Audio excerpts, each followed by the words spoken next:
कर्म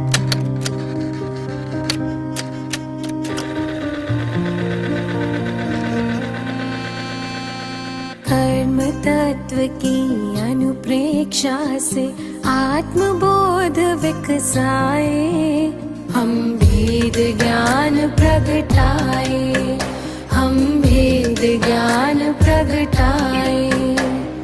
निज आत्म में रमण करें और देह भाव विसराए, हम भेद ज्ञान प्रगटाए, हम भेद ज्ञान प्रगटाए।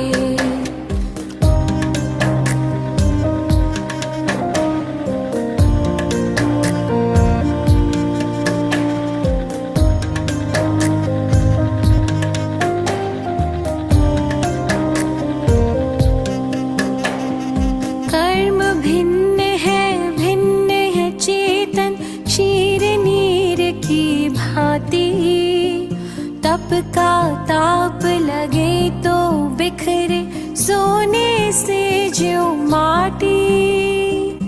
कर्म भिन्न है चेतन क्षीर नीर की भांति, तप का ताप लगे तो बिखरे सोने से ज्यों माटी।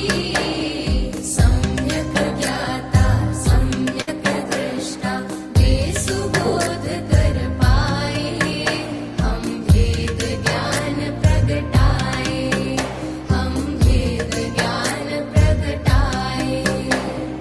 कर्म तत्व की अनुप्रेक्षा से आत्मबोध विकसाए, हम भेद ज्ञान प्रगटाए, हम भेद ज्ञान प्रगटाए।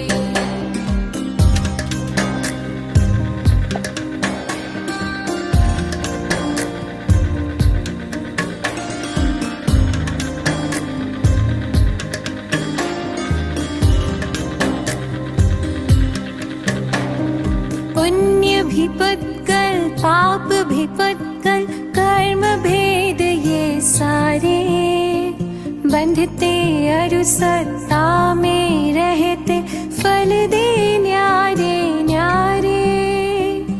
पुण्य भी पुत्कल पाप भी पुत्कल, कर्म भेद ये सारे, बंधते अरु सत्ता में रहते फल दे न्यारे न्यारे।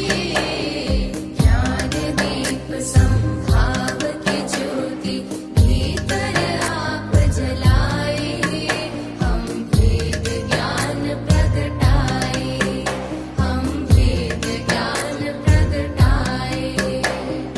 कर्म तत्व की अनुप्रेक्षा से आत्मबोध विकसाए, हम भेद ज्ञान प्रगटाए, हम भेद ज्ञान प्रगटाए।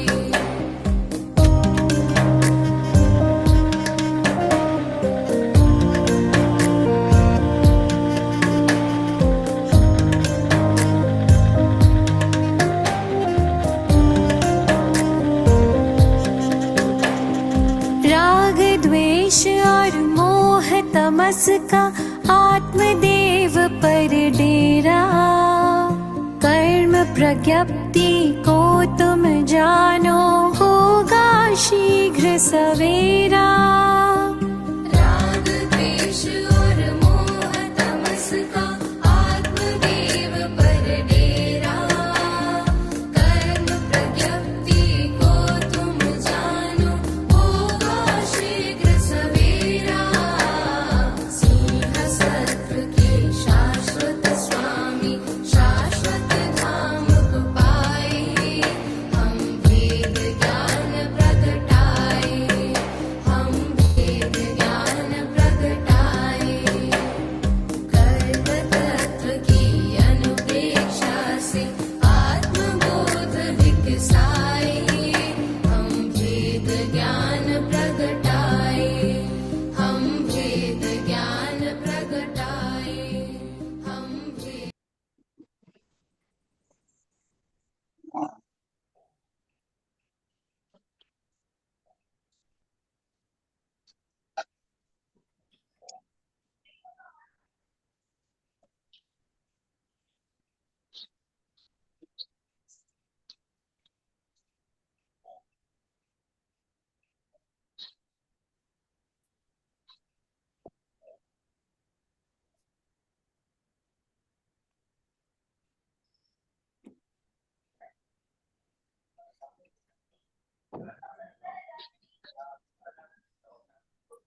षडाक्षराणां नमो ऐर्याणां नमो अजायणां नमो लोये सवसाहुणम् ऐसो पंच नमोकारो सव पावपणासनो मंगलानं च सवैसिं परमं हवै मंगलम। अहो आचार्य भगवान, अहो उपाध्याय भगवान, आप श्री जी ज्ञान के महासागर हैं। आप हमें अप्रत्यक्ष अनुज्ञा पूर्वक आशीर्वाद प्रदान करें, जिससे हम इस अपूर्व ज्ञान को ग्रहण, धारण एवं वितरण करने में समर्थ बने। आप श्री जी की महती कृपा होगी। सभी से सादर जय जिनेन्द्र। जय जिनेन्द्र। जय जिनेन्द्र जी।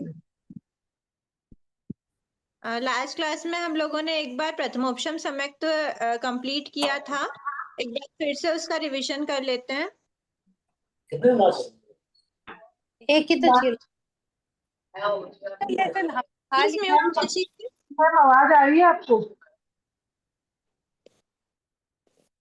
ठीक है, अब हम देखते हैं, एक बार रिवीजन कर लेते हैं हम क्या प्रोसेस रही थी। प्रथमोपशम की प्राप्ति में सबसे पहले तो बोला कि 3 करण करते हैं। 3 करण कौन से हैं? यथा प्रवृत्त करण, अपूर्व करण और अनिवृत्ति करण। ये 3 करण कोई भी जीव करता है प्रथमोपशम सम्यक्त की प्राप्ति के पहले। और फिर यथा प्रवृत्त करण के बारे में कहते हैं कि यथा प्रवृत्त करण हमने अनंत बार किया है, अनंत बार बहुत से जीव करते हैं, पर वो राग द्वेष की ग्रंथि को तोड़ नहीं पाते, भेदन नहीं कर पाते, मतलब राग द्वेष में वापस उलझ जाते हैं, तो फिर वो वापस से पीछे चले जाते हैं। इसका क्या मतलब हुआ?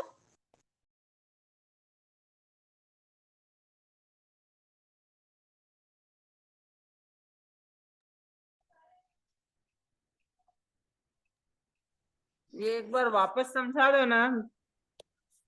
हाँ तो एक बार वापस समझा दीजिए, क्लास ज्वाइन नहीं की थी मैंने, सॉरी। हाँ ओके।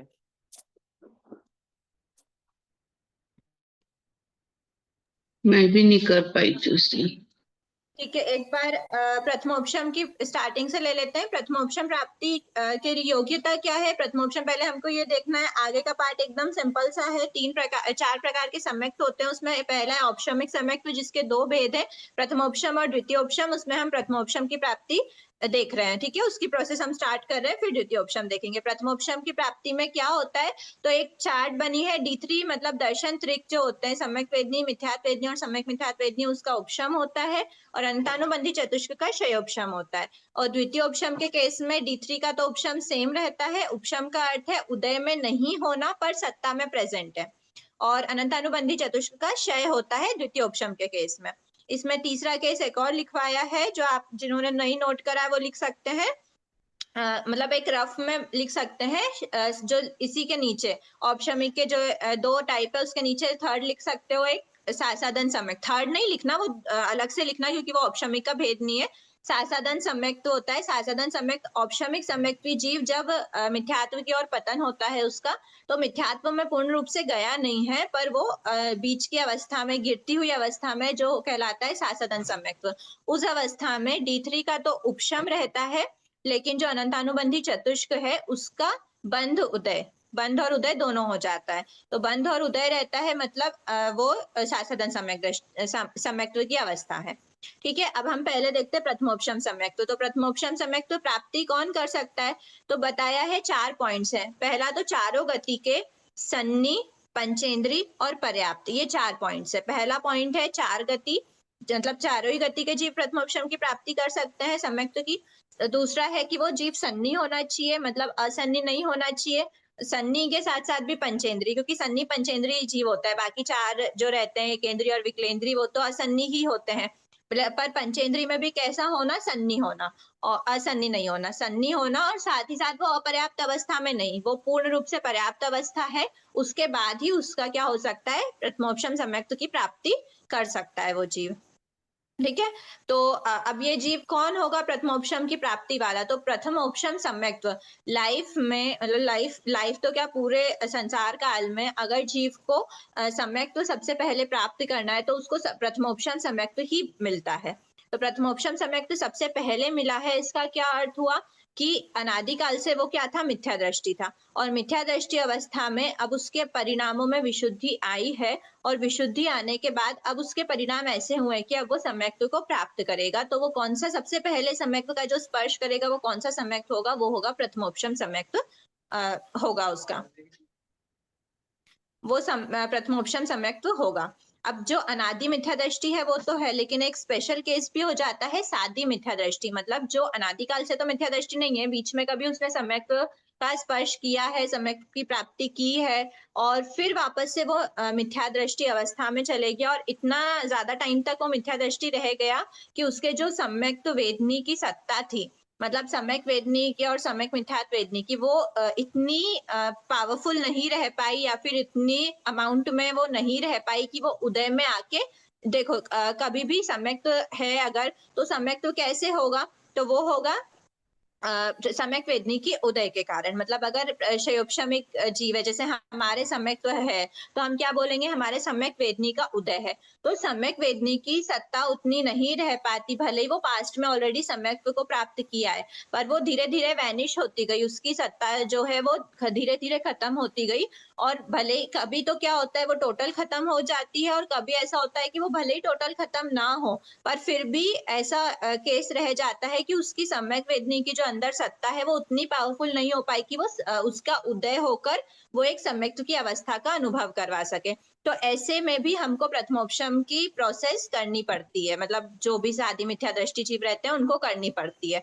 तो वो प्रथमोपशम सम्यक्त्व तो मिथ्या दृष्टि ही होना चाहिए, क्योंकि जब मिथ्या दृष्टि है तभी तो वो सम्यक्त्व की प्राप्ति करेगा। सम्यक दृष्टि जीव अगर ऑलरेडी है तो वो सम्यक की प्राप्ति क्यों करना चाहेगा। और प्रथमोपशम की प्राप्ति के लिए जीव को क्या करना है, 3 करण करना है। प्लीज एनोटेशंस ऑफ रखिए, स्क्रीन पे नहीं टच करिए।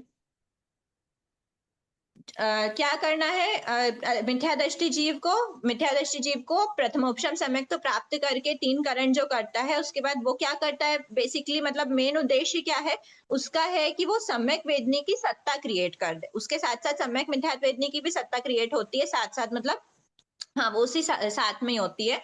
पर ऐसा है कि सम्यक वेदनी की जब सत्ता उसको क्रिएट करना है तभी उसको सम्यक्त्व की प्राप्ति कहला सकती है। ठीक है, तो इसीलिए क्या होता है कि जो सम्यक्त्व प्राप्त करना है तो वो जीव कौन होगा, मिथ्या दृष्टि। तो दोनों बात कही है, अनादि मिथ्या दृष्टि भी हो सकता है जिसने आज तक सम्यक्त्व प्राप्त नहीं किया, और दूसरा जो मिथ्या दृष्टि है पर वो सादी मिथ्या दृष्टि, मतलब मिथ्या दृष्टि तो है, सम्यक दृष्टि तो पहले बना है पर अभी उसकी करंट अवस्था मिथ्या दृष्टि की है, वापस से वो सत्ता जनरेट कर रहा है। अब फिर एक इंपॉर्टेंट पॉइंट ये आता है कि उसके मतलब वो जीवों की इतनी अनंत विशुद्धि है, तो वो अनंत विशुद्धि में क्या करता है, जिस प्रकार जो पानी रहता है, पानी के अंदर अगर हम नुकीले पत्थर डाल देते हैं तो पानी के बहाव के कारण उसमें रहा हुआ वो पत्थर क्या हो जाते हैं, चिकने हो जाते हैं। तो ऐसे ही जो एकदम नुकीलापन है, मतलब कर्मों का, ऐसा मान सकते हैं कि कर्मों का नुकीलापन है, वो चिकना हो रहा है, तो वो क्या, उसको क्या बोल सकते हैं, उसकी मतलब आप इसको लूखा चिकना से नहीं रिलेट करना। बात ऐसी है कि जो इतने टाइम की बंधी हुई स्थिति, मतलब कितने बड़े बड़ी 70 कोड़ा कोड़ी, 40 कोड़ा कोड़ी सागरोपम, 30 कोड़ा कोड़ी सागरोपम, 20 कोड़ा कोड़ी, 10 कोड़ा कोड़ी, कितने कितने कितने कोड़ा कोड़ी सागरोपम की स्थितियों का जीव बंद कर लेता है। 7 कर्मों की बात करें, आयुष्य कर्म को एक तरफ। प्लीज म्यूट कीजिए ना, क्लास में थोड़ा सा डिस्टरबेंस नहीं होगा।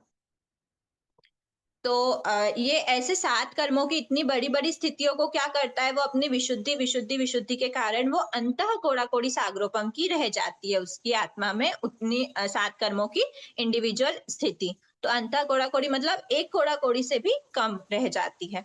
तो ऐसे जब स्थिति सारी कम हो गई, इतने भावों में विशुद्धि आई, तब जीव क्या करता है, यथा प्रवृत्तकरण स्टार्ट करता है। यथा प्रवृत्तकरण में एक स्थिति बंध होता है जो थोड़ा यूनिक होता है। स्थिति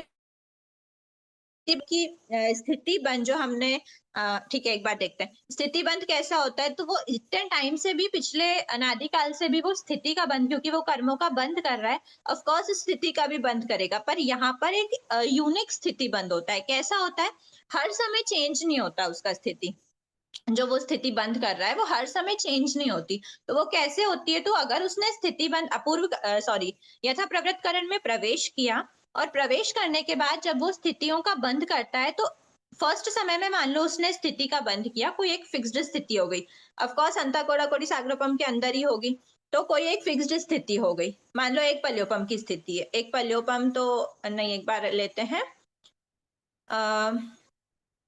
एक सागरोपम मान लेते हैं, अंतर कोड़ा कोड़ी के अंदर ही लेना है हमको, कोड़ा कोड़ी मतलब करोड़ इंटू करोड़, हम एक सागरोपम मान लेते हैं कि मान लो एक सागरोपम की स्थिति का वो बंद कर रहा है। तो अब उसके अगले समय पे क्या होगा, तो अगले समय पर भी वो एक सागरोपम की ही स्थिति बांधेगा, उसके अगले समय पर क्या होगा, तो थर्ड समय पर भी एक सागरोपम की स्थिति, फोर्थ समय पर भी एक सागरोपम की स्थिति, ऐसे अंतर्मुहूर्त काल तक, मान लो अंतर्मुहूर्त 4 समय का मान लेते हैं अगर, तो 4 समय तक वो एक सागरोपम की ही स्थिति बांध रहा है, इक्वल स्थिति बांध रहा है। और फिर जब ये फर्स्ट अंतर्मुहूर्त कंप्लीट हुआ, उसके अगले अंतर्मुहूर्त मतलब फर्स्ट अंतर्मुहूर्त के बाद जैसे 4 समय का कंप्लीट हुआ, तो फिफ्थ समय में क्या होगा, तो फिफ्थ समय में जितना अभी था, कितना था, एक सागरोपम, एक सागरोपम माइनस पल का संखेतम भाग PSB, पल का संखेतम भाग न्यून स्थिति का वो बंद करेगा, बंद करा तो वो जो उससे कम स्थिति हुई, तो एक सागरोपम माइनस PSB, उतनी स्थिति का फिफ्थ समय, सिक्स्थ समय, सेवंथ समय, एट्थ समय, वापस 4 समय का अंतर्मुहूर्त होगा, फिर वापस से अगला अंतर्मुहूर्त 4 समय का होगा, तो 9th समय क्या होगा, तो 9th समय वापस से एक सागरोपम माइनस PSB तो हमने करा ही था, फिर से एक और PSB माइनस हो जाएगा, ऐसे PSB कम कम कम करते, पल्योपम का संखेतम भाग कम करते हर मुहूर्त में स्थिति का बंद होता है, इस प्रकार की स्थिति का बंद होता है। ये विशेष तरह की स्थिति यथा प्रवृत्तकरण में जब जीव प्रवेश करता है तब होती है। ठीक है, अब अपूर्वकरण में, अब यथा प्रवृत्तकरण में ऐसा अंतर्मुहूर्त, टोटल अंतर्मुहूर्त काल तक रहकर जीव क्या करता है, जो जीव यथा प्रवृत्तकरण में अंतर्मुहूर्त काल तक रहकर फिर वो राग द्वेष की ग्रंथि का क्या कर देता है, भेदन कर देता है, मतलब राग द्वेष की ग्रंथि जो गांठ होती है अनादि काल से बंधी हुई, उसको क्या करता है, तोड़ देता है या फिर उसको भेद देता है, तो भेदन करने के बाद वो अपूर्वकरण में प्रवेश हो जाता है। और जो जीव राग द्वेष की ग्रंथि का भेदन नहीं कर पाते, वो वापस पीछे फिसल जाते हैं, वो वापस से जो उसके मतलब सम्यक प्राप्ति की प्रोसेस आगे नहीं बढ़ पाते, वो मिथ्या दृष्टि अवस्था में ही रह जाते हैं। तो अभव सिद्धिक जीव भी यथा प्रवृत्तकरण अनंत बार करते हैं। और जो कृष्ण पाक्षिक, 2 वर्ड्स बताए थे हमने, भव सिद्धिक में 2 भेद होते हैं, एक शुक्ल पाक्षिक, एक कृष्ण पाक्षिक, दूसरा शुक्ल पाक्षिक। कृष्ण पाक्षिक मतलब जो अनादि काल से मिथ्यात्व में है और अभी उसका मोक्ष जो है वो देशों वो अर्ध पुद्गल परावर्तन शेष नहीं है अभी, मतलब जैसे मोक्ष जाना लास्ट, हर जीव का मोक्ष जाना फिक्स्ड है, मोक्ष जाने अर्ध पुद्गल परावर्तन काल पहले तक का जो समय होता है, वो समय जो होता है अर्ध पुद्गल परावर्तन काल वाला, वो कहलाता है शुक्ल पाक्षिक, मतलब उस समय पर अगर जीव है तो वो शुक्ल पाक्षिक, और उससे पहले अगर उसका संसार काल अभी उतना नहीं बचा, मतलब सिर्फ इतना बचा है तो शुक्ल पाक्षिक कहलाएगा, उससे ज्यादा जितना भी बचा होता है उस अवस्था में वो कृष्ण पाक्षिक कहलाता है। तो कृष्ण पाक्षिक जीव भी यथा प्रवृत्तकरण करता है, लेकिन वो राग द्वेष की ग्रंथियों का भेदन नहीं कर पाते और ऐसे जीव वापस भटक जाते हैं। पर जो उसका भेदन करके आगे प्रवेश करते हैं अपूर्व करण में, ये सेकंड करण होता है, सेकंड पार्ट होता है, इसमें क्या होता है, ये है निवृत्ति करण, मतलब निवृत्ति और अनिवृत्ति में जो डिफरेंस बताया है, वो निवृत्ति मतलब भिन्नता होना, अनिवृत्ति मतलब भिन्नता नहीं होना। तो क्या देखा था हमने, जीव के भावों में, मतलब जितने भी जीव हैं पास्ट में, प्रेजेंट में और फ्यूचर में, उनके अध्यवसायों में चेंज हो सकता है। फर्स्ट समय पर कोई जीव 15 के लेवल पे हो सकता है, कोई जीव 18 के लेवल पे हो सकता है, कोई जीव 11 के लेवल पे हो सकता है, सेकंड समय में कोई जीव 25 के लेवल पे होगा, कोई 27 के लेवल पे होगा, कोई 24 के लेवल पे होगा, ऐसे एक ही समय पर जीवों के अध्यवसाय में डिफरेंस आ सकता है अपूर्वकरण में। लेकिन अनिवृत्तिकरण में अगर फर्स्ट समय में दीदी फिक्स ये कर लाइन दिया फिर कि से बोलिए तो। नंबर है लेवल का, तो जीव दीदी के ये वाली लाइन फिर से बोलो ना। अध्यवसाय 18 पर ही होंगे, और उसके नेक्स्ट समय पर अगर बोल दिया कि 60 पर होना चाहिए तो 60 पर ही होंगे। ऐसा कोई नहीं होगा कि कोई 61 वाला मिल जाए या फिर कोई 59 वाला मिल जाए, ऐसा नहीं होता, वो एक फिक्स्ड है। और अपूर्वकरण में एक रेंज होती है और यथा प्रवृत्तकरण में भी रेंज होती है, पर इसमें क्या होता है, अपूर्वकरण की रेंज ऐसी होती है लेकिन यथा प्रवृत्तकरण की रेंज ऐसी होती है। थोड़ा डिफरेंस समझ में आया। यहाँ पर जो है अध्यवसाय जो फर्स्ट वाले रेंज में है, उसके अगले वाले रेंज में वो अध्यवसाय नहीं होते। कोई और जीव को अगर उस रेंज में मान लो एक समय पर कोई जीव 11 से 20 के बीच में है, तो अगले समय पर वो जीव 21 से 30 के बीच में ही होगा, वो वापस इस रेंज में रिपीट नहीं कर सकता अध्यवसाय। लेकिन यथा प्रवृत्तकरण में क्या होता है, रिपीट हो सकते हैं। अगर 11 से 20 की रेंज में है तो सेकेंड समय पर कोई और जीव के लिए कौन सी रेंज खुली है, तो वो 15 से 25 या 15 से 30 जो भी है वो मान लेते हैं कि उसमें 15 से 20 तक के रिपीटेशन मान लो। फर्स्ट समय वाले जीव ने, मतलब फर्स्ट जीव ने फर्स्ट समय पर क्या करा, मान लो 17 नंबर के लेवल पर है, तो अगले समय पे कोई और जीव 18 नंबर के लेवल पर हो सकता है यथा प्रवृत्तकरण में, पर अपूर्वकरण में उस रेंज में बिल्कुल भी अलाउड नहीं है। 11 से 20 की रेंज में अलाउड नहीं होगा। अगर कोई जीव 17 पर आया है तो अगला जीव 17, 18, 19, 20 नहीं हो सकता, उसको दूसरी रेंज ही पकड़नी पड़ेगी। ऐसा पास्ट प्रेजेंट वाले जो भी है वो डिफरेंस होता है अपूर्वकरण में, ठीक है। और अनिवृत्तिकरण में एक फिक्स्ड लेवल है। तो ये 3 करण हो गए।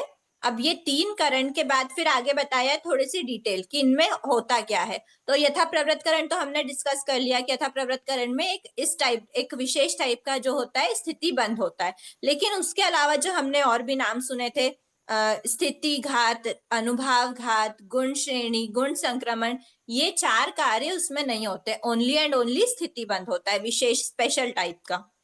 फिर बताया है, ये हो गया यथा प्रवृत्तकरण। फिर अपूर्वकरण। अपूर्वकरण में ये 4 कार्य होते हैं, मतलब स्थिति बंध तो जैसे यथा प्रवृत्तकरण में हमने समझा वैसे ही टाइप का होगा कि अंतर्मुहूर्त तक सेम स्थिति का बंध होगा, उसके बाद फिर सेकंड अंतर्मुहूर्त के लिए वो फल का संकेतम भाग न्यून स्थिति का बंध करेगा, अंतर्मुहूर्त तक करता रहेगा। फिर थर्ड स्थिति बंध के लिए वो वापस से पल्योपम का संकेतम भाग स्थिति न्यून कर देगा और कंटिन्यू अंतर्मुहूर्त काल तक करता रहेगा, ठीक है। फिर ये तो स्थिति बंध हो गया, पर उसके अलावा कौन से कार्य होते हैं, तो स्थिति घात, अनुभाव घात, गुण श्रेणी, गुण संक्रमण यहाँ पर नहीं होता। फर्स्ट जो प्रथमोपशम सम्यक्त प्राप्ति है उसमें ये 4 अपूर्व कार्य होते हैं, 5वां जो गुण संक्रमण हम बोलते हैं वो यहाँ पर नहीं होता, ठीक है। इसलिए स्थिति घात, अनुभाव घात और स्थिति बंध तो हमने देख ही लिया, और एक होता है गुण श्रेणी। तो क्या है, एकदम सिंपल भाषा में अगर हम समझें तो स्थिति घात क्या है, स्थिति को कम करना। मतलब जो ऑलरेडी ज्यादा, यहाँ पे निषेक में हम क्या बताते हैं, उनकी स्थितियां बताते हैं। तो ये जो स्थिति सामने आपको दिख रहा है पिंक वाला पार्ट है, उतने पूरे पार्ट की स्थिति को कम कर दिया। मतलब जो भी प्रदेश बाद में उदय में आने वाले थे वो कर्ण प्रदेश को पहले ही उदय में आने योग्य कर दिया। मतलब वो आत्मा में लंबे समय तक रहने वाले थे, उनके ड्यूरेशन को कम कर दिया, स्थिति को कम कर दिया, वो होता है स्थिति घात। अब कम किया है, इसकी डेफिनेशन क्या है, सत्तागत कर्मों की स्थिति को कम करना स्थिति घात है। अब कम तो कर दिया, अब कम करके कहाँ जाएगा, तो वो बताया कि जो भी कम किया हुआ है उसको नीचे अरेंज करते हैं। तो ऐसा नहीं है कि उसको किसी भी स्थिति में पटक देते हैं, ऐसा नहीं होता। उसकी भी एक विशेष रचना होती है जिसको बोलते हैं गुण श्रेणी। गुण श्रेणी क्या है, एकदम सिंपल भाषा में बोले तो एक तरह का अरेंजमेंट है। किसका अरेंजमेंट है, जिन कर्म प्रदेशों का घात हो रहा है, जो स्थिति नीचे आ रही है। डेफिनेशन देखते जाना, ये गुण श्रेणी की डेफिनेशन दी हुई है। जो भी कर्म प्रदेश है जिनकी हम स्थिति का घात कर रहे हैं, तो घात कर रहे हैं मतलब ऊपर जो निषेक थे, निषेक में जो ऊपर कर्म प्रदेश थे उनको नीचे लेके आना है। तो नीचे लेके आएंगे तो कैसे लेके आएंगे, तो उसी मतलब अपने खुद के स्थिति में क्या करते हैं, सबसे नीचे जो उदय समय है, उदय समय मान लो कोई प्रकृति उदयमान है, उसकी बात कर रहे हैं अभी कि वो प्रकृति उदयमान है। अनुदय में थोड़े से चेंजेस है, मैं पहले उदय समय से बता देती हूँ एकदम सिंपल।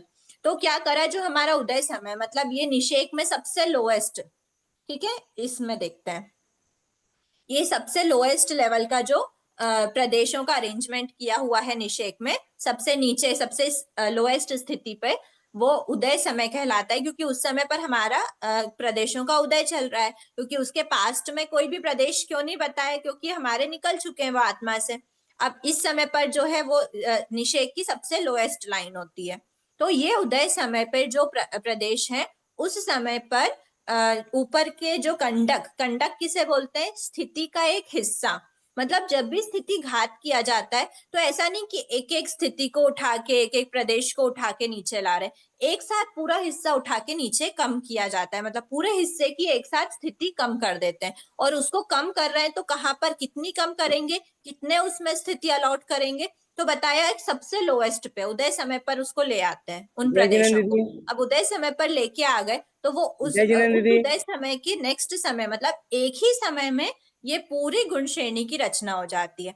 कैसे होती है? तो एक समय पर मान लो कोई कंडक उठाया, तो वो कंडक के प्रदेश कैसे स्थापित करेंगे? तो कुछ प्रदेशों को तो सबसे नीचे स्थापित कर देंगे उदय समय में, कुछ उससे नेक्स्ट स्थिति, नेक्स्ट समय की स्थिति। तो नेक्स्ट समय की स्थिति पर क्या होगा? कितने मतलब कितने प्रदेश होंगे? तो बताया असंख्य गुण, असंख्य गुणा मतलब असंख्य मल्टीपल टाइम, असंख्य टाइम्स।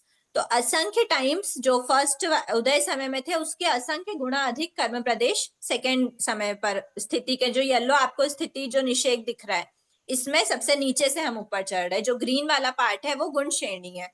ठीक है, वैसे ये जो गुण श्रेणी है ना ये अलग से कहीं और रखते नहीं है। वैसे भी जो निषेक होता है वो आत्मा में ऐसा विशेष रूप से ऐसा कोई मतलब रहता नहीं है कि इसी टाइप से आपका कर्म प्रदेश स्थापित होंगे आत्मा में। ये सिर्फ हमको बता रहे हैं कि कौन से प्रदेश की कितनी स्थिति होती है आत्मा में, वो बताने के लिए हम निषेक की रचना करते हैं। तो वैसे ही निषेक की रचना जैसी ही गुण श्रेणी की रचना होती है। मतलब क्या हुआ कि जो कुछ प्रदेश ऐसे होते हैं जिनको बिल्कुल प्रथम समय की ही, उदय समय की ही क्या दे देते हैं? स्थिति दे देते हैं।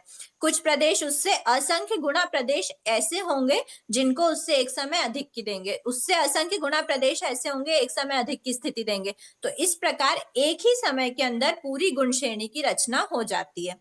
फिर अगले समय होगी तो अगले समय वापस हमारा उदय समय हट जाएगा, फिर अगले समय होगी तो वापस उदय समय हट जाएगा। ऐसे करते हर समय गुण श्रेणी की रचना होती है। और किसी ने डाउट पूछा था तो बताया था उसमें कि अगर एक स्थिति घात हो रहा है तो उसमें गुण श्रेणी शीर्ष जो होता है, ये आपको दिखाया गुण श्रेणी शीर्ष मतलब ग्रीन वाले पार्ट का सबसे टॉप मोस्ट। तो वो टॉप मोस्ट कैसे बनता है? तो वो बनता है कि जो उदय समय है सबसे नीचे हमने जो प्रदेश डाले वहां से एक स्थिति ऊपर, एक स्थिति ऊपर, एक स्थिति ऊपर करते करते कितने टाइम मतलब कितनी स्थिति तक अरेंजमेंट होता है प्रदेशों का?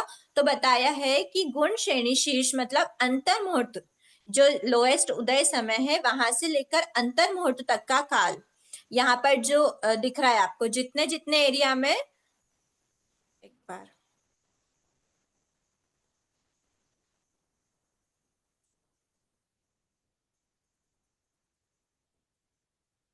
ठीक है, ये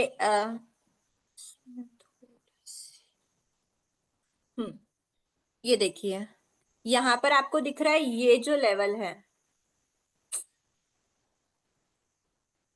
ये जो लेवल है, ये लेवल है ना, ये लेवल कितना होगा?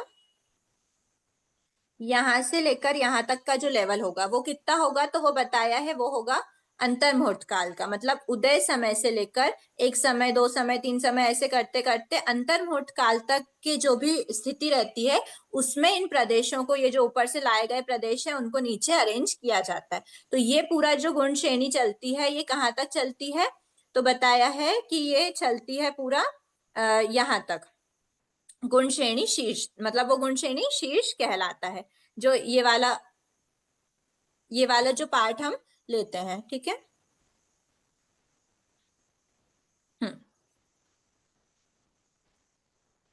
ठीक है, ये हुआ।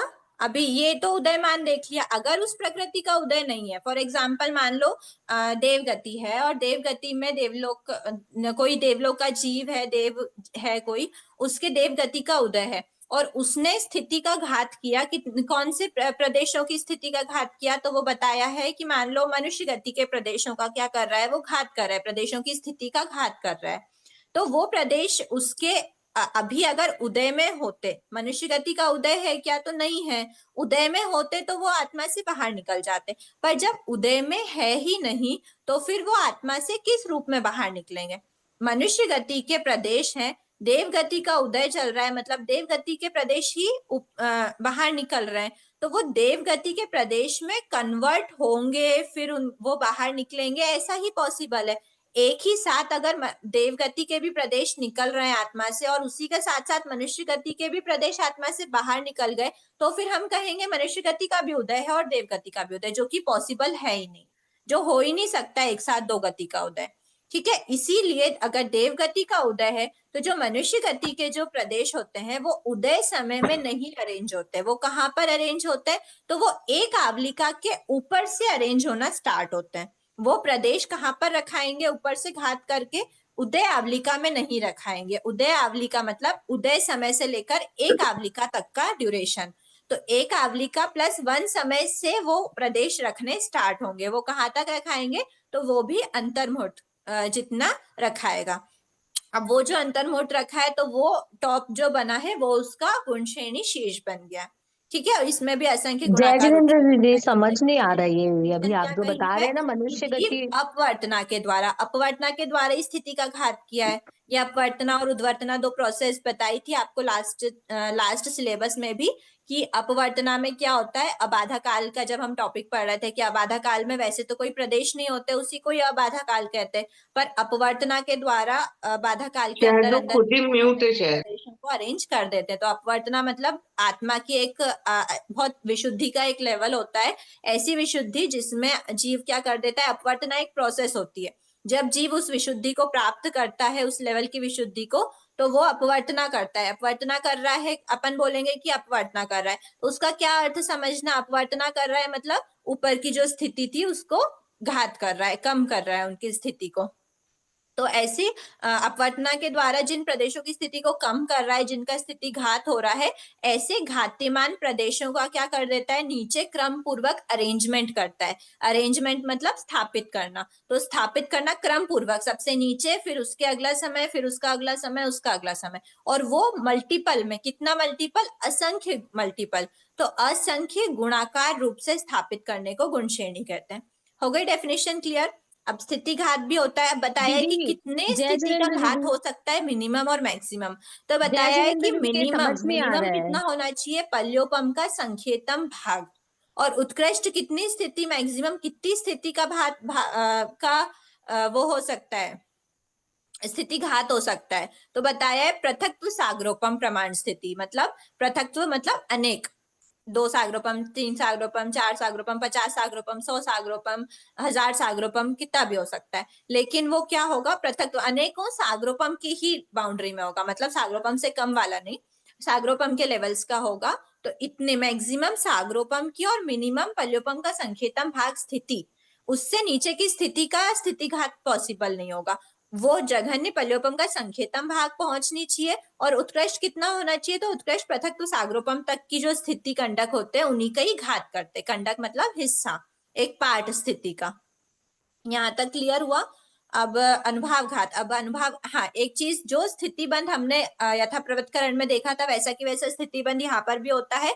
स्थिति घात के साथ साथ स्टार्ट होगा और स्थिति घात के साथ साथ ही एंड। एक स्थिति बंध में एक स्थिति घात होता है, मतलब एक स्थिति बंध के साथ साथ एक स्थिति घात होता है। फिर अंतर्मुहूर्त कंप्लीट हुआ, सेकेंड स्थिति बंध हुआ पल्योपम का संकेतन भाग न्यून वाला, तो वहां पर नया स्थिति घात स्टार्ट होगा, और वो भी जब तक स्थिति बंद होता है तब तक वो वाला स्थिति घात होता है, फिर वापस से नया होता है। मनुष्य गति देव गति वाली लाइन वो वही बात है कि उदयमान और अनुदयमान की जो प्रोसेस है, कि उदयमान में नीचे से ही ये जो आपका निषेक है ये उदय समय पर ही लगा दिया गया गुण श्रेणी को, लेकिन अनुदयमान को ऊपर लगाया। उसका क्या रीजन है कि उदय आवलिका में, मतलब जिस प्रकृति का अनुदय है, अनुदय मतलब उसका उदय नहीं है, तो जब उसका उदय ही नहीं है तो वहां पर हम प्रदेश कैसे अरेंज कर सकते हैं, हम नहीं कर सकते वहां पर प्रदेश अरेंज। जब नहीं कर सकते, जब प्रदेश अरेंज नहीं कर सकते, प्रदेश अगर अरेंज नहीं कर सकते हैं तो फिर वो उस आवलिका के ऊपर से अरेंजमेंट स्टार्ट होता है। इसीलिए यहाँ पर बिल्कुल लोएस्ट से स्टार्ट किया हुआ है, और यहाँ पर एक आवलिका बाद से गुण श्रेणी रचना हुई है। ठीक है, अब इसमें एक चीज आपको दिख रही होगी, हाँ संभावना म्यूट है, आवाज तो किसी की नहीं आ रही है, मतलब आप स्वयं से ही म्यूट है, आप अनम्यूट कर सकते हैं। जय जिनेन्द्र दीदी, वो मैं पूछ रही थी, वही मेरे को क्लियर नहीं हो रहा है ये। फिर से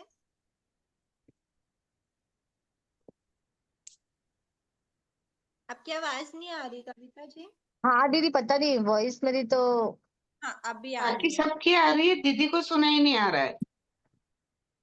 अच्छा सॉरी, आप अभी बोलिए। और किसी के भी कुछ डाउट चल रहे थे क्या बीच में? हाँ दीदी, मेरा भी एक डाउट था। हाँ सॉरी, मुझे आवाज आई नहीं थी, आप पूछिए। थोड़ा फास्ट, हमको बहुत टाइम हो गया, हमारा कोर्स काफी ज्यादा है, 23 चैप्टर तक देखना है।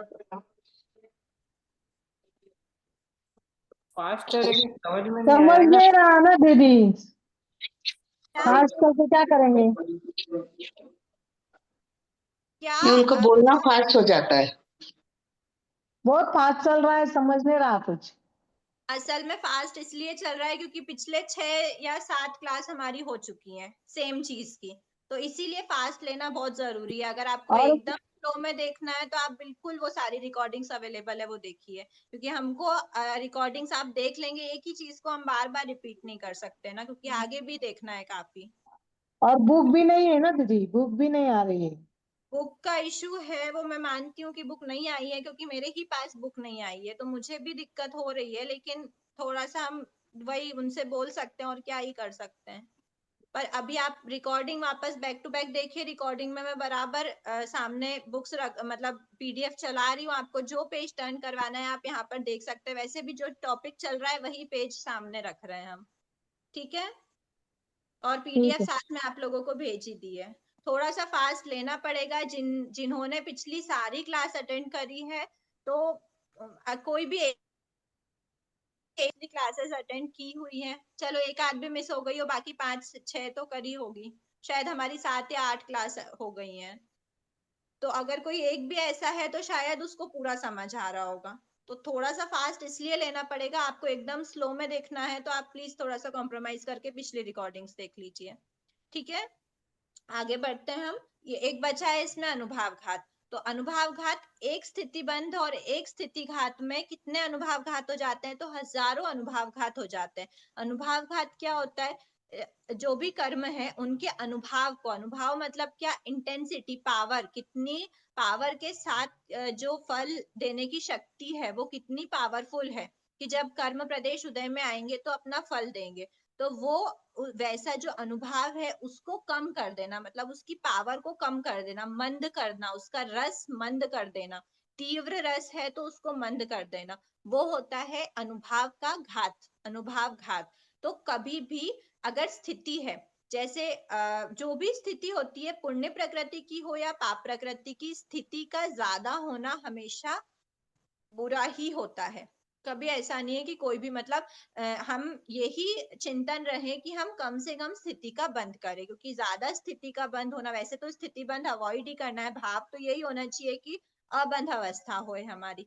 लेकिन अगर हम स्थिति का बंद कर रहे हैं तो लोएस्ट से लोएस्ट स्थिति पॉसिबल का बंद हो।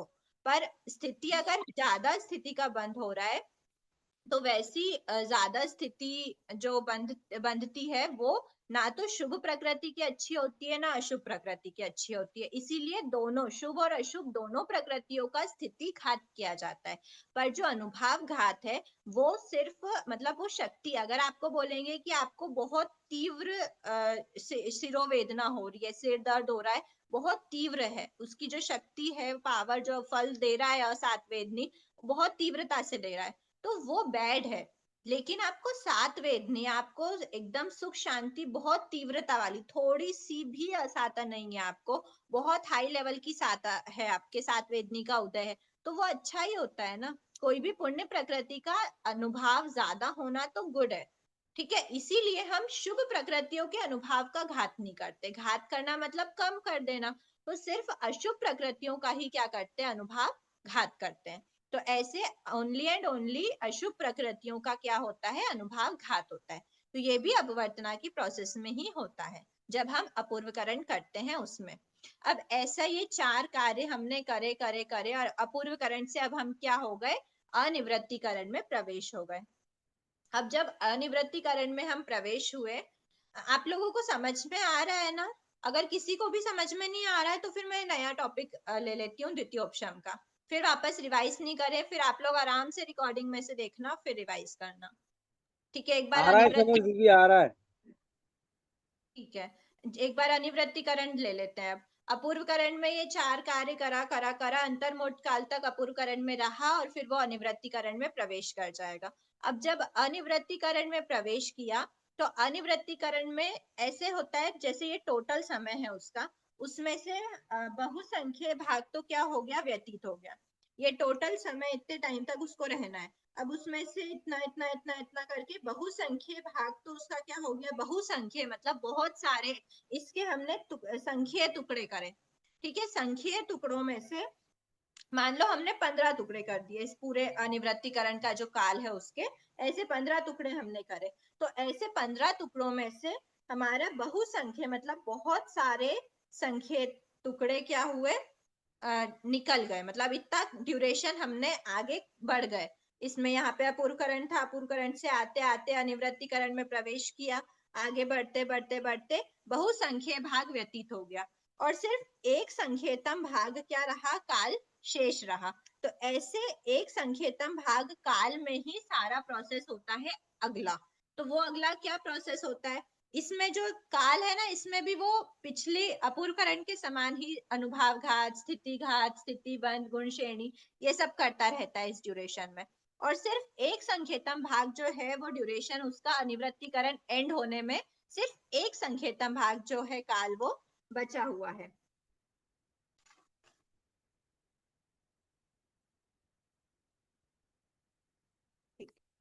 एक संख्यतम भाग जो ड्यूरेशन है, अब उसको हम थोड़ा सा जूम करके देख लेते हैं। ये बचा है एक संख्यतम भाग। ठीक है, अब इस एक संख्यतम भाग में जीव क्या करता है, प्रवेश करने के बाद अंतरकरण स्टार्ट करता है। अंतरकरण, अंतर करना, अंतर क्रिएट करना। अंतर मतलब क्या होता है, गैप, गैप बनाना।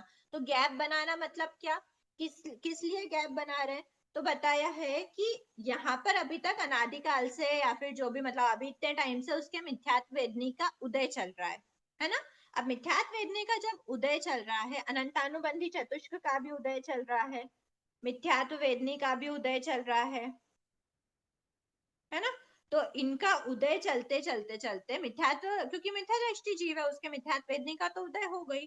अब इसमें उदय हुआ हुआ हुआ और फिर क्या होगा, एक समय हमको ऐसा लाना है जिसमें मिथ्यात्व वेदनी का उदय ही पॉसिबल ना हो पाए। तो क्या करना है हमको, मिथ्यात्व वेदनी का उपशम करना है। उपशम क्या होता है, उदय नहीं है पर सत्ता में है, तो सत्ता में तो होगा, मतलब मिथ्यात्व वेदनी प्रेजेंट। अभी ये पूरे में मिथ्यात्व वेदनी, हमारे मिथ्यात्व वेदनी के दलिक है पूरे हमारे मतलब आत्मा में इतने लंबे टाइम तक मिथ्यात्व वेदनी के दलिक है। पर हमको कुछ एक ड्यूरेशन ऐसा चाहिए जिसमें मिथ्यात्व वेदनी के बिल्कुल भी दलिक ना रह जाए। तो वो ड्यूरेशन हमको क्रिएट करना पड़ेगा, क्योंकि हम जब स्थिति बंद करते हैं तो हर स्थिति का हम क्या करते हैं, प्रदेशों का निषेक में कभी आपने देखा कि निषेक में कोई गैपिंग छोड़ दियो, निषेक में तो हम एक के बाद एक हर स्थिति पे प्रदेश अलॉट करते हैं। दीदी आवाज नहीं आ रही है? मेरी आवाज नहीं आ रही क्या सभी को? आवाज नहीं नहीं आ रही है। अभी दीदी नहीं, 2 लाइन आपकी नहीं आई थी, ब्रेक हो गई थी। दीदी जैसे आप बोले अंतरकरण की प्रक्रिया में मिथ्यात्व वेदनी मतलब हट जाता है उस जगह पे, तो वो कुछ प्रक्रिया में टाइम के नहीं, लिए। प्रक्रिया में नहीं हटता, प्रक्रिया से हटता है। वो प्रक्रिया अच्छा, करते हैं, गैप होता है। ओके। दीदी तो दीदी उससे मिथ्यात्व मतलब क्या बोलते हैं, वो जैसे हटा उस जगह से, वो जगह खाली है तो वो अपने लिए मतलब आत्मा के लिए बेनिफिशियल हो गया ना वो। बिल्कुल बेनिफिशियल है। बेनिफिशियल हाँ सबसे बड़ा बेनिफिट तो यही है कि उस हाँ, खाली जगह मिथ्या। भी, आप सुनो आगे सुनते जाओ, उस खाली जगह में जब प्रवेश करते हैं तो वो प्रथमोपशम समय की प्राप्ति की अवस्था कहलाती है। तो दीदी सम्यक मिथ्यात्व वेदनी हो के जो जाना, दलिक है उनका उपशम करना होता है कि उनको वहां से हटाना होता है? क्या मिथ्यात्व वेदनी के जो दलिक है उनको अंतरकरण में उपशम करना होता है कि वहां से हटाना होता है? देखो, अंतरकरण के समय तो उनका उदय है, और जो अंतरकरण के टाइम पर जो अंतर क्रिएट करते हैं, ये ध्यान रखना। प्रेजेंट में हम अगर अंतरकरण की प्रोसेस में है तो हम इसी समय का मिथ्यात्व का गैप नहीं करते, हम आने वाले समय पर, कौन से समय पर, तो अनिवृत्ति के बाद वाला एक अंतर्मोट काल, उसमें हम अंतर क्रिएट करते हैं। मतलब हमारी आत्मा में अभी अनिवृत्तिकरण का जो एक संकेतन भाग बीतेगा, उनको हम हटाते हैं। तो उनको उपशम करना, उनको दबा नहीं रहे, उस एरिया आपकी से ही। आवाज ब्रेक हो गई, नहीं आ रही, बीच में आवाज ब्रेक हो रही है। अच्छा, उस एरिया में क्या होता है, मतलब उस पूरे एरिया में से हटा दिया जाता है मिथ्यात्व के दलितों को।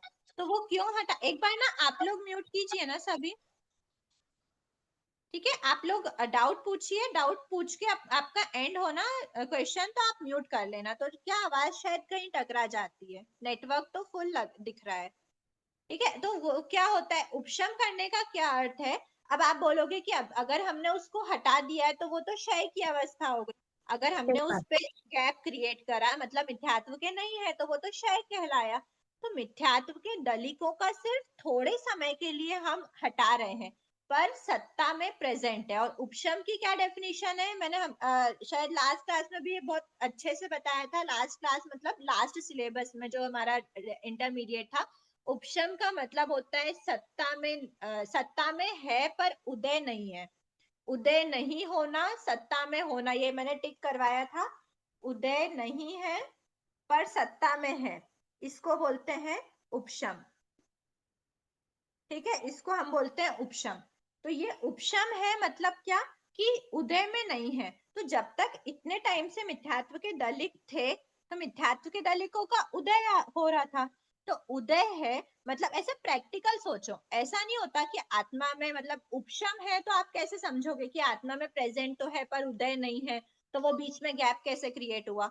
तो ऐसा समझना कि आत्मा में है, मतलब प्रेजेंट है अंदर, मतलब इन फ्यूचर उनका उदय पॉसिबल है, लेकिन अभी इस समय पर वो उदय में नहीं है। वही तो शांत अवस्था है। ऊपर जैसे राख बैठी रहती है, तो राख नीचे है, कुछ समय के बाद, अभी इस समय पर प्रेजेंट का जो समय है, प्रेजेंट के मान लो 1 घंटे का 1 घंटे का जो समय है, उस प्रेजेंट के 1 घंटे में आपको ऊपर राख बिल्कुल भी नहीं दिखेगी। तो वो आप क्या मानोगे कि राख नहीं है, मतलब उस 1 घंटे के लिए आपने राख से रहित कर दिया है, टोटली रहित कर दिया है। और फिर 1 घंटे के बाद वो राख हिल जाएगी, मतलब अंदर प्रेजेंट थी ना। तो वही है कि मिथ्यात्व है प्रेजेंट, मतलब सत्ता में है, फ्यूचर की स्थिति तो है, पर इस ड्यूरेशन की जो स्थिति है उसमें नहीं है। तो इस ड्यूरेशन में स्थिति में ही नहीं होगा, तो फिर वो उदय में कैसे आएगा? इसीलिए यहाँ जैसे पे उस स्थिति में नहीं है दीदी, तो उससे क्या प्रॉफिट है? उस प्रॉफिट स्थिति में यही, नहीं है। आप मुझे आगे तो बढ़ने दो। इसी समय पर आपके सारे डाउट्स क्रिएट हो गए। आप देखो ना, प्रॉफिट, सबसे बड़ा प्रॉफिट तो ये है कि जब ये अंतर क्रिएट हो जाता है और जैसे ही जीव इसके बाद इस समय पर आता है, उसको प्रथमोपशम सम्यक तो मिल जाता है। कितना बड़ा प्रॉफिट है, आत्मा को जो अनादि काल से मिथ्या दृष्टि था उसको सम्यक तो मिलना कितना बड़ा प्रॉफिट है। कैसे मिला, क्यों मिला? क्योंकि अंतर क्रिएट करा, अंतर उपशम करण। यानी दबाना हो गया ना दीदी? वही मैंने समझाया, उपशम का हाँ, मतलब दबाना होता है। तो दबाते आप कैसे, प्रैक्टिकली बताओ कैसे दबाओगे?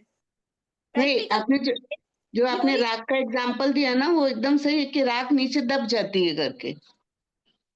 तो ऊपर तो मैंने इसमें मिथ्यात्व में भी मना थोड़ी करा, मिथ्यात्व तो है सत्ता में, फ्यूचर। आपको ये बोर्ड दिख रहा है ना क्लियर आगे का, ये वाला पार्ट? नहीं दिख रहा है। तो आप लोग बोलिए ना प्लीज। देखो, ये वाला जो पार्ट है ना, बुक ये में हाँ, है, वाला, ये आपका लिखा हुआ नहीं दिख नहीं, रहा है। क्योंकि क्लियर नहीं दिख रहा है। आपने जो ड्रा किया ना, वो ड्रॉ क्लियर नहीं दिख रहा है। अच्छा नेटवर्क की दिक्कत हो रही है मतलब, ठीक है, नेटवर्क की दिक्कत नहीं है, ड्रा ड्रा क्लियर नहीं दिख रहा है। आप, थोड़ा सा क्योंकि डार्क इधर वो पीडीएफ भी चल रही है ना, तो पीडीएफ बड़ी दिख रही है, आप छोटा दिख रहा है, तो उसमें ड्रा क्लियर नहीं दिख रहा है। आप ऐसा करिए, आप जो मतलब मेरा जो वीडियो तो वो पीडीएफ छोटी हो जाएगी और बोर्ड बड़ा हो जाएगा, ठीक है? ओके, हो गया हो गया हो गया, थैंक यू। अब देखिए क्या होता है, ये यहाँ पे है ना, मतलब ये पूरा अपूर्वकरण था और फिर इसका बहुसंख्यीय भाग था। उसके बाद क्या होता है, ये एक संख्येतम भाग बचा है। अब मैं उसमें बताती हूँ कि क्या प्रोसेस होती है। यहाँ पे जैसे फर्स्ट समय पर आता है, तो वो जीव क्या करता है, अंतरकरण स्टार्ट कर देता है, मतलब अंतरकरण में प्रवेश करता है। अंतरकरण शाब्दिक अर्थ समझना, अंतर करना मतलब अंतर क्रिएट कर रहा है। तो वो अंतर कब क्रिएट होता है? ये अनिवृत्तीकरण है। उस अनिवृत्तीकरण के बाद वाला जो एक अंतर मुहूर्त ड्यूरेशन होता है, इस अंतर मतलब अनिवृत्तीकरण में जितने टाइम तक जीव को रहना है, ये अनिवृत्तीकरण में जितने टाइम तक जीव को रहना है, उसके बाद से लेकर अंतर मुहूर्त का जो काल है, उसमें क्या होता है? उसमें जितने भी मिथ्यात्व के प्रदेश, देखो आपको सामने इस पे दिखेगा, एक बार आप वापस से पीडीएफ पे आओ। यहाँ पर जो है ना,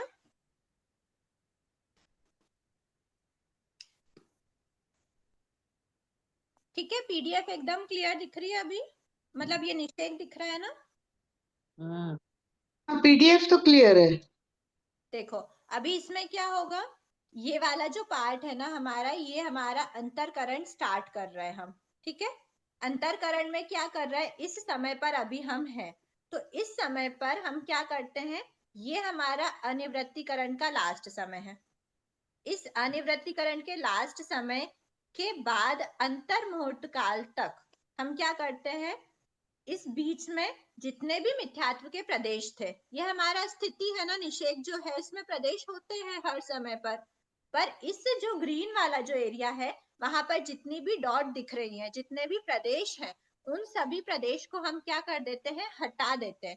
वो एरिया बिल्कुल ब्लैंक हो जाता है, वहां कोई प्रदेश नहीं बचते मिथ्यात्व वेदनी के। दूसरे सब प्रेजेंट रहते हैं पर मिथ्यात्व वेदनी के बिल्कुल नहीं बचते। तो मिथ्यात्व वेदनी के नहीं बचे, मतलब अब जीव ने ये जो अंतर है ना, ये धीरे धीरे कैसे कैसे हटाया, मतलब वो प्रदेश अगर हटा दिए तो प्रदेश कहाँ जाएंगे? तो बताया है कि प्रदेश, कुछ प्रदेश, ये जो एरो दिख रहा है, यहाँ से जितने भी प्रदेश हटा रहे हैं, कुछ प्रदेश इधर आ रहे हैं, कुछ प्रदेश उधर जा रहे हैं, कुछ इधर आ रहे हैं, कुछ उधर जा रहे हैं, कुछ इधर आ रहे हैं, कुछ उधर जा रहे हैं, ठीक है। तो ये जो इधर आना और उधर जाना, तो ये बीच में क्या कर देता है, पूरे एरिया को प्रदेशों से रहित कर देता है। एक भी प्रदेश इसमें नहीं बचता मिथ्यात्व वेदनी का, तो ये पूरा एरिया क्या हो जाता है, ब्लैंक हो जाता है, एकदम ब्लैंक हो गया। अब ये जो यहाँ के प्रदेश कुछ इधर आए और कुछ इधर आए, तो ये जितने भी ये फर्स्ट वाले जो एरिया में आए, ये कौन सा एरिया था, ये यहाँ से लेकर यहाँ तक हमारा अनिवृत्तीकरण का शेष एरिया था ना। एक मिनट रुकना, हाँ,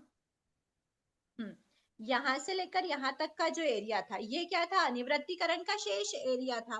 तो ये अंतरकरण, ये जो अंतर क्रिएट करा है, इस अंतर क्रिएट करने वाले जो एरिया था, वो अंतरकरण ये 1 समय 2 समय 3 समय हमारा आगे आगे बढ़ता गया, आगे बढ़ता गया, मतलब हम आगे बढ़ते गए, तो हमारा वो जो समय था वो पास्ट होता गया।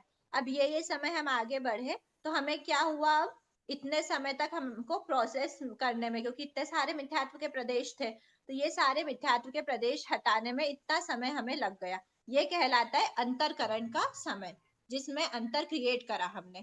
अब इस समय पर, अब एक पॉइंट ऐसा आया, इस समय पर अगर हम हैं, अब ठीक है, ध्यान रखना है, जो रेड एरिया है ना, वो हमारा पास्ट है।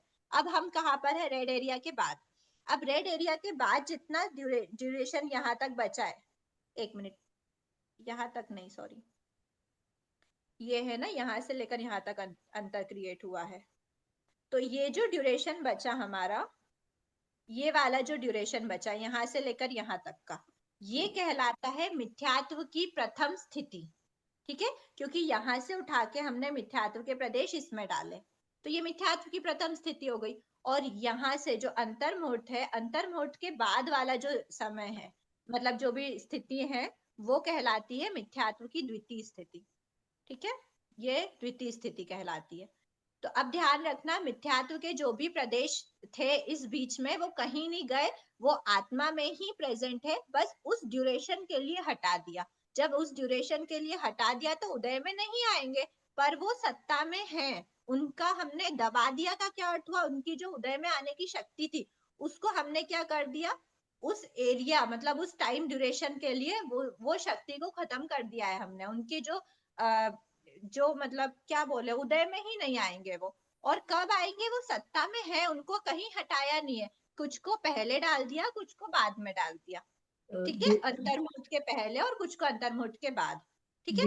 दीदी बहुसंख्यतम भाग है वो प्रथम स्थिति हो गई, और जो कम भाग है वो द्वितीय स्थिति हो गई। कुछ भी नहीं है, दो संकेतम नहीं है, एक संकेतम भाग बचा था। नहीं, जो बहुसंकेतम माने जो ज्यादा वाला पार्ट है वो फर्स्ट स्थिति है।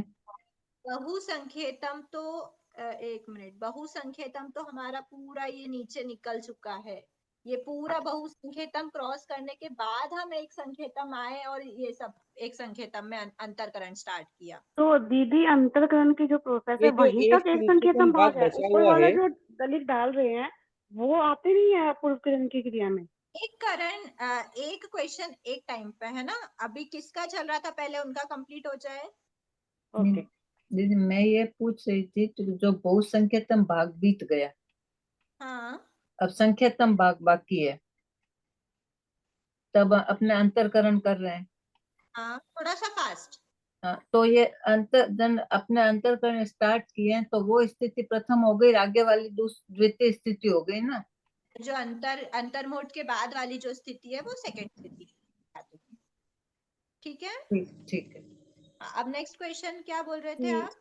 जो अंतरकरण किया उसके बाद की जो द्वितीय स्थिति हमने बनाई है तो क्या वो अपूर्वकरण में नहीं आएगी? अपूर्वकरण तो बहुत पहले निकल गया, अनिवृत्तिकरण चल रहा है अभी। ओ सॉरी, अनिवृत्तिकरण में, अनिवृत्तिकरण के अंदर। अनिवृत्तिकरण ये जो मैंने फर्स्ट ये जो 1 लिखा है ना, ये ग्रीन से, हाँ, ये प्रथम स्थिति है, बस यहीं तक अनिवृत्तिकरण ये है। अनिवृत्तिकरण की ही है। देखो ये बताया ना मैंने कि यहाँ तक अनिवृत्तिकरण, सॉरी सॉरी लाइन थोड़े नीचे ड्रॉ गई, यहाँ तक अनिवृत्तिकरण ही चल रहा है। ये पार्ट अनिवृत्तिकरण है, उसके बाद वाले अंतर्मुहूर्त तक ही तो हमने गैप क्रिएट करा है, यहाँ तक तो अनिवृत्तिकरण चल रहा है। तो जो फर्स्ट वो स्थिति टाइम है ना, किसका माना जाएगा? ऊपर वाला क्या द्वितीय स्थिति वाला और अंतर वाला जो टाइम है वो किसका माना जाएगा? इसका माना जाएगा, मतलब हमारे ही है वो, आई हमारी मीन नहीं, अनिवृत्तिकरण का माना जाएगा। अनिवृत्तिकरण का अंतिम समय नहीं सिर्फ नहीं, यही खत्म हो जाएगा, अंतर गैप होने से पहले ही। अनिवृत्तिकरण नहीं हुई, मैं बताती हूँ आगे किसका मानेंगे। ये जो मैंने लाइन लंबी ड्रॉ करी है ना रेड कलर की, हाँ, वो अनिवृत्तिकरण का लास्ट समय है। वहां तक जो प्रथम स्थिति ठीक है है, वो अनिवृत्तिकरण के अंदर आती है। ठीक है, और फिर जो ठीक है। द्वितीय स्थिति है ना, उसमें त्रिपुंज बनता है। और वो त्रिपुंज कब बनता है, तो वो बनता है ब्लू वाले पार्ट में, अंतर में ही बना ठीक है। देता है। जस्ट अब मैं इसके लिए कौन सा कलर लूं, सारे तो यूज कर लिए, ब्लैक ले लेते एक बार। ये हो गया अब हमारा, ये यहाँ तक पूरा पास्ट हो गया है, अनिवृत्तिकरण हमारा हो गया है ना। दीदी दीदी आप बोले कि क्या बोलते हैं, त्रिपुंज जो ब्लू वाली लाइन है वहां पे बनता है, मतलब जो ब्लैंक वाली जगह है वहां पे। ब्लू वाली के बाद वाला जो द्वितीय स्थिति है उसमें त्रिपुंज बनता है, इस एरिया में हाँ इसमें ओके। त्रिपुंज बनते हैं ऐसे। ठीक है, जी देखते हैं अभी वो एक बार प्रोसेस बाय प्रोसेस चलते हैं। देखो यहाँ पर हो गया ये हमारा अनिवृत्तिकरण फिनिश। ठीक है, अब ये वाला पार्ट बिल्कुल भी ध्यान मत देना। अब हम उदय में आते आते आते अंतरकरण वाले पार्ट पे आए। अंतरकरण के बाद हमने मिथ्यात्व की जो फर्स्ट स्थिति थी उसमें, हाँ मिथ्यात्व की फर्स्ट स्थिति में, इस वाली स्थिति में क्या होता है, इसमें मिथ्यात्व वेदनी का उदय ही रहता है। ठीक है, और कोई छेड़छाड़ नहीं हुई है, छेड़छाड़ हुई है अनिवृत्तिकरण के बाद वाले अंतर्मुहूर्त में। इसमें तो मिथ्यात्व वेदनी का एज इट इज उदय रहता है जैसा वो पहले सेट हुआ था। और मिथ्यात्व वेदनी के उदय के साथ ध्यान रखना अनंतानुबंधी चतुष्क का भी उदय रहता है। ठीक है, अब उसके बाद देखो ये जो हमारी ये लाइन, अब नीचे पूरा पोर्शन हमारा जा चुका है, व्यतीत हो चुका है। अब नीचे के पोर्शन पे बिल्कुल ध्यान नहीं देना। अब हम आ गए अनिवृत्तिकरण के लास्ट समय तक पहुंच गए। अब उसके जस्ट नेक्स्ट समय, ठीक है, ये जो लाइन मैंने अभी ब्लैक में सबसे लास्ट ड्रॉ करी है, ये जो अंतर हमने गैप क्रिएट करा था, उस अंतर का फर्स्ट समय है। उसमें प्रवेश करते ही वन मतलब एट अ टाइम, एक ही समय पर क्या क्या होता है, जीव को प्रथमोपशम समय की प्राप्ति होती है। जीव त्रिपुंज कर लेता है अपनी आत्मा में। त्रिपुंज में बताती हूँ कैसा होता है, क्या होता है।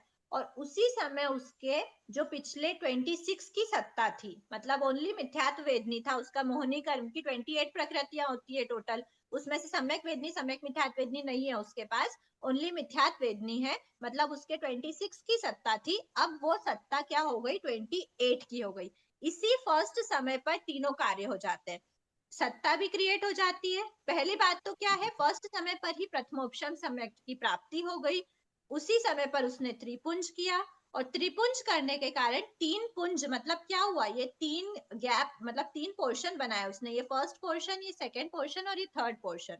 तो ये 3 पोर्शन में क्या हुआ, 3 पोर्शन बनाए, त्रिपुंज बनाया। तो ये एक तो सम्यक वेदनी की और एक सम्यक मिथ्यात्व वेदनी की, ये 2 सत्ता एडिशनल क्रिएट हो गई। तो इसीलिए अभी तक 26 की सत्ता थी, अब उसके 28 की सत्ता हो गई।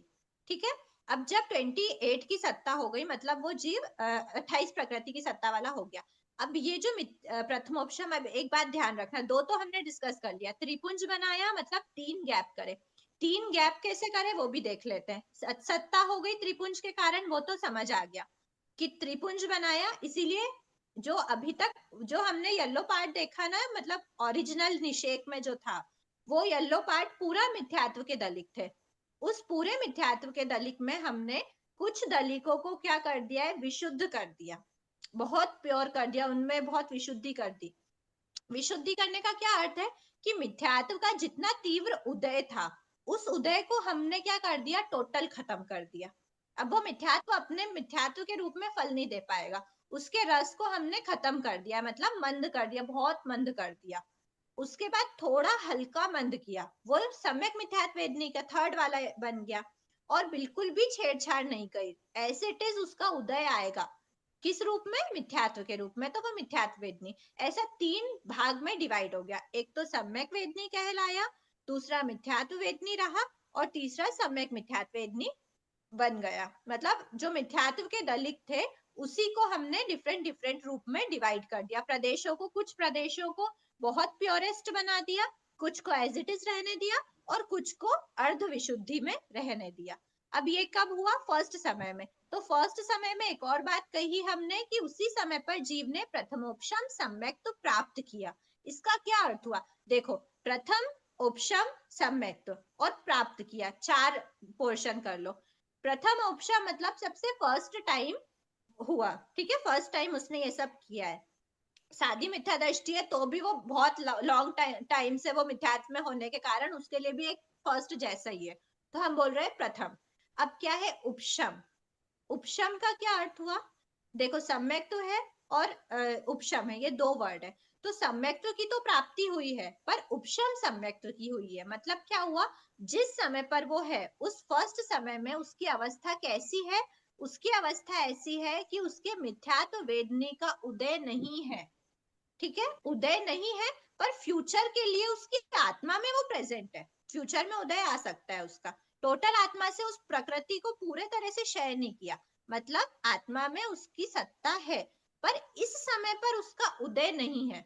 अगर उसका उदय नहीं है किसी भी फॉर्म में, सबसे बड़ी बात तो ना तो वो सम्यक वेदनी के फॉर्म में उदय है, ना मिथ्यात्व वेदनी के फॉर्म में उदय है, और ना ही सम्यक मिथ्यात्व वेदनी के फॉर्म में उदय। उसके प्रदेश ही नहीं है उस एरिया में किसी भी तरीके से। 3 फॉर्म जो 3 पुंज बताए, तीनों में से किसी भी तरीके से उसका उदय नहीं है, बिल्कुल एकदम उदय से रहित हो गया है, इसीलिए उसको उपशम कहा। उदय से रहित हो गया पर वो सत्ता में है, तो क्या है वो उपशम अवस्था है। अब उसके बाद बोला है सम्यक्त्व, तो इसको सम्यक्त्व अवस्था क्यों बोला, यहाँ पर तो सम्यक वेदनी का उदय नहीं है, तो सम्यक्त्व अवस्था इसीलिए बोला क्योंकि मिथ्यात्व जो है ना, मिथ्यात्व के दलिकों के कारण ही आत्मा का जो सम्यक्त्व का गुण था वो अनादिकाल से छुपा हुआ था, ढका हुआ था। और जब उस मिथ्यात्व का ही उदय हमने हटा दिया, प्लीज म्यूट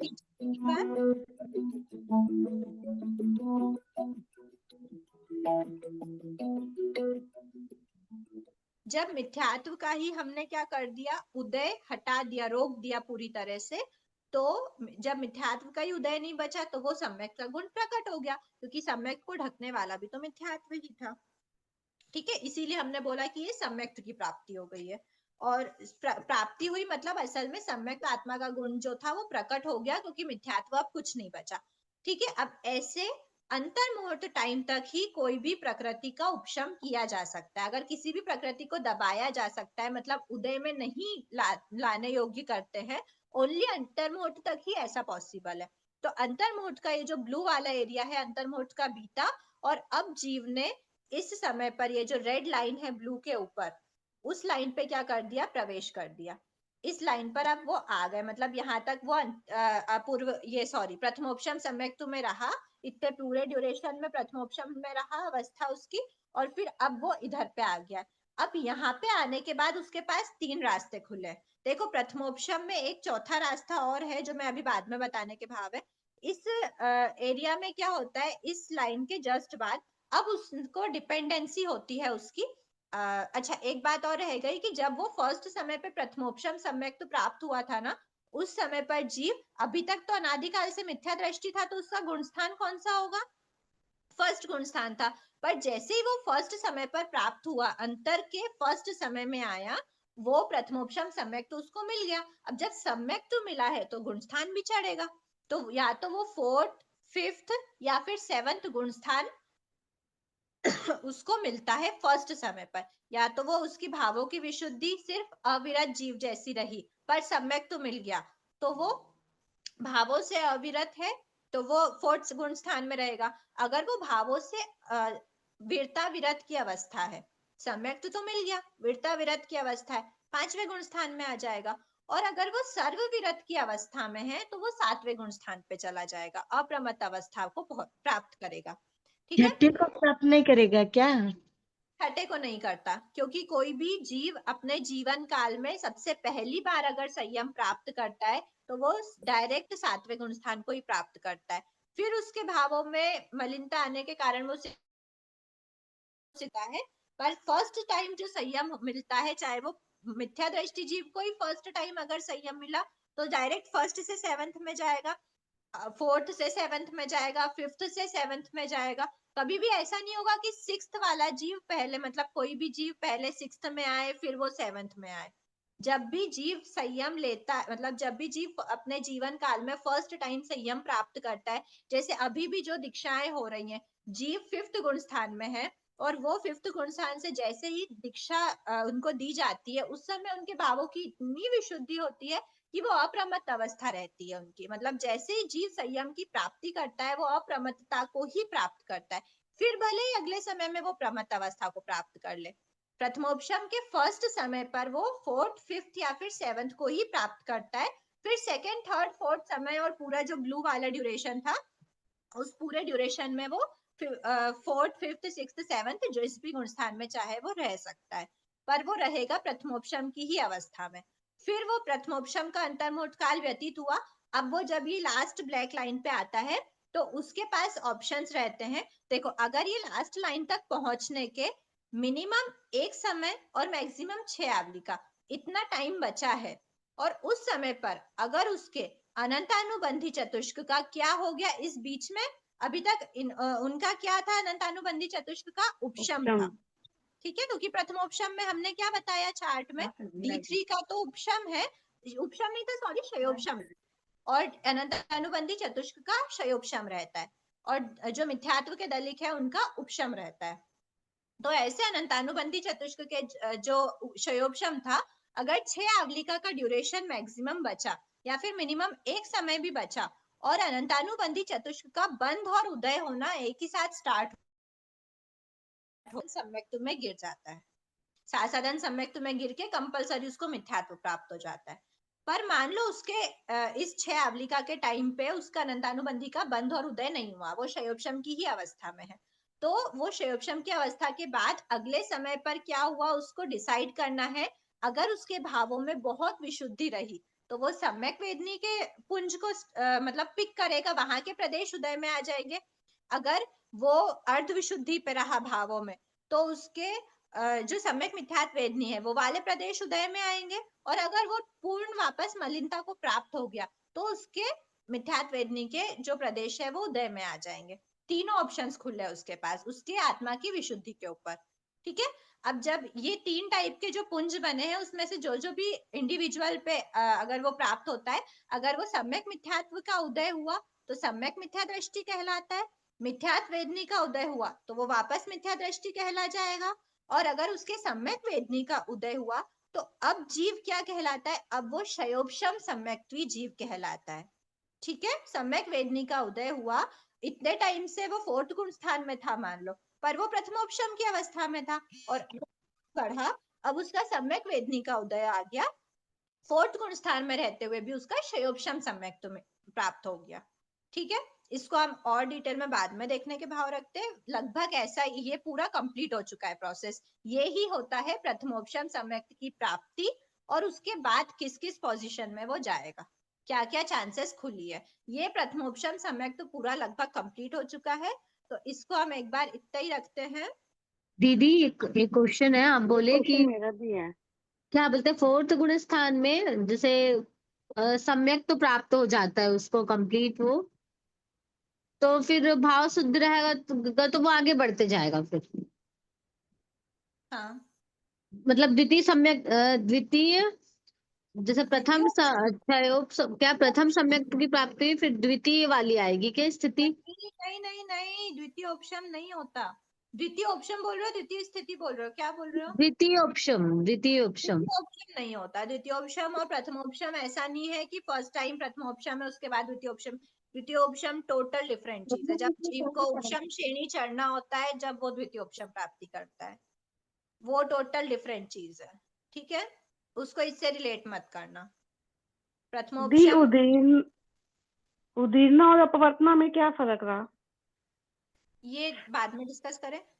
उदीर्ण और अपवर्तना आपको जब 7 या फिर 9 टाइप के करण होते हैं ना, उसमें आपको डिटेल में आएगा वो। दीदी उदीर्ण मेरे में प्रयत्न शेष से लाया पूर्व में लाके भोगा जाता है, वो भी एक मतलब अपवर्तना के प्रोसेस के अंदर ही ये भी बोला जाता है, बोल सकते हैं उदीर्ण भी। पर उदीर्ण को आप डिटेल में अभी समझोगे, मतलब आगे तो क्या बाकी जो है तो है, पर अभी आपको बंध उदय उदीर्ण बंध उदय उदीर्ण सत्ता है, उसमें आपके चैप्टर्स में उसको डिस्कस करते हैं उदीर्ण क्या है।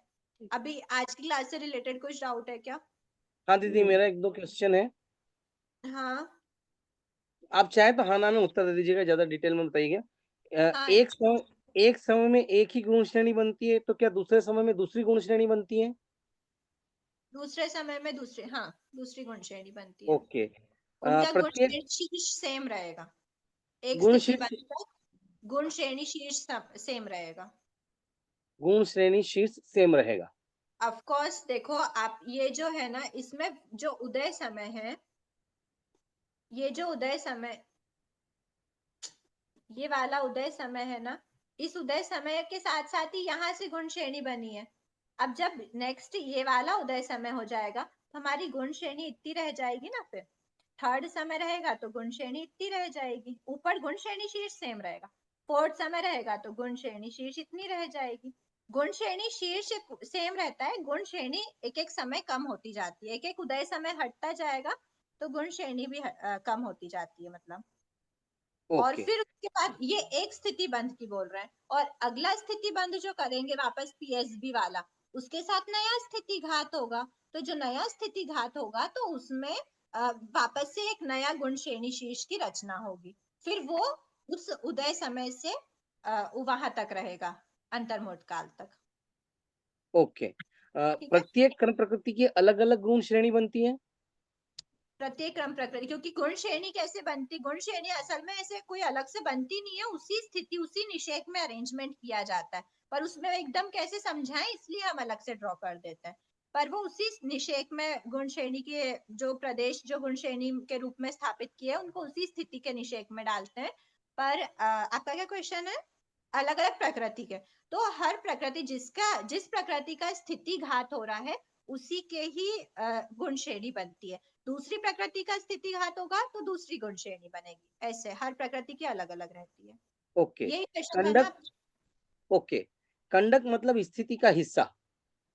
हाँ, तो एक कंडक जब उठाते हैं तो एक समान स्थिति का हिस्सा उठाते हैं कि अलग अलग स्थिति का हिस्सा उठाते हैं? पूरा पूरा मतलब इतना इतना एरिया, अरे इतना इतना एरिया हम ले सकते हैं, कभी इतना ले लेते हैं, कभी इतना ले लेते हैं, ऐसे मतलब कोई भी हिस्सा हो सकता है वो। मतलब ऐसा हर कर्म प्रदेश की स्थिति अलग अलग हो सकती है उस कंडक के अंदर रहे हुए। हाँ हाँ, प्रदेशों की स्थिति अलग अलग हो सकती है, किसी की इस लेवल की, किसी की इस लेवल की, किसी इस ऐसे। Okay okay, thank you very much दीदी। और किसी की कोई डाउट है? ठीक है, तो आज क्लास को इतना ही रखते हैं। एक लास्ट क्लास में डाउट किसी ने पूछा था कि जो स्थिति घात है और मतलब स्थिति घात और स्थिति बंध है, तो हर जैसे जिस प्रकृति का स्थिति घात हो रहा है उसी का स्थिति बंध एक समान, जो हम बोलते हैं कि एक साथ स्टार्ट होता है, एक साथ हर प्रकृति का अलग अलग स्थिति बंध स्थिति घात होता है, और एक ही प्रकृति की अपेक्षा एक समय पर उसी प्रकृति का स्थिति बंध, स्थिति घात, अनुभाव घात और गुण श्रेणी चारों होते हैं। ये किसके लिए बोलेंगे? शुभ और अशुभ दोनों के लिए बोलेंगे, क्योंकि अशुभ के लिए हम चारों बातें बोल सकते हैं, पर शुभ के लिए हम सिर्फ इतना बोलेंगे स्थिति बंध हो रहा है, स्थिति घात हो रहा है, गुण श्रेणी हो रही है, क्योंकि उसका अनुभाव घात होता ही नहीं है। ठीक है, वैसे ही अनुप्रेक्षा वाली बात थी, मुझे आपसे पूछनी चाहिए थी पर मैंने आंसर दे दिया। अगर समझ नहीं आया तो अब अनुप्रेक्षा करना और नेक्स्ट क्लास में आंसर देना। ठीक है, आज क्लास को इतना ही रखते हैं। अहो आचार्य भगवान, अहो उपाध्याय भगवान, आपकी कृपा से जो ज्ञान हमने सीखा है वह ज्ञान हमारे भीतर विनय की अभिवृद्धि करे, सहनशीलता का विकास करे, सरलता को बढ़ाए, हम निष्प्रिय बने, अनासक्त बने, पांचों इंद्रियों पर विजय प्राप्त करें और शीघ्र ही परम वितरागता को प्राप्त करें। हमसे हुई अविनय साधना के लिए क्षमा करें। आप सभी से भी क्षमा याचना। जय जिनेन्द्र। जय जिनेन्द्र जी, बहुत बहुत धन्यवाद। जय जिनेन्द्र।